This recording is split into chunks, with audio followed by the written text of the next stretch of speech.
Hello guys, నేను మీ Akbar Shaik all videos Akbar poultry form.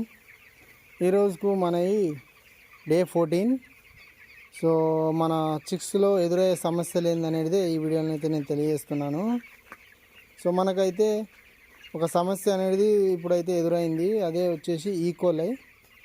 So E. coli అనేది మనకు ఇంతకుముందు బ్యాచ్లలో కూడా మనకు లేదు. సో ఈ టైంలో మనకైతే స్టార్ట్ అయితే అయిందండి. సో ఈకోలై వచ్చినప్పుడు మన చిక్స్ అనేది డల్గా ఉంటాయి, అలా డల్గా ఉండి మోటాలిటీ అవుతాయి. సో అవి లివర్ మీద మొత్తం పొరలాగా ఏర్పడుతుంది. ఇది 2-3 రకాలుగా ఉంటుంది. సో అందుకని దీని గురించి అయితే మన కంపెనీ వారు అయితే మెడిసిన్ రేపు తీసుకురావడం అయితే జరుగుతుంది. ఆ మెడిసిన్ ఏందనేది నెక్స్ట్ వీడియోలో అయితే నేను తెలియజేస్తాను. ఓకేనా? సో అంతవరకు అయితే ఎవరైతే మన ఛానల్ని ఫస్ట్ టైం చూస్తున్న వాళ్ళైతే సబ్స్క్రైబ్ అయితే చేసుకోరి. Thank you for watching.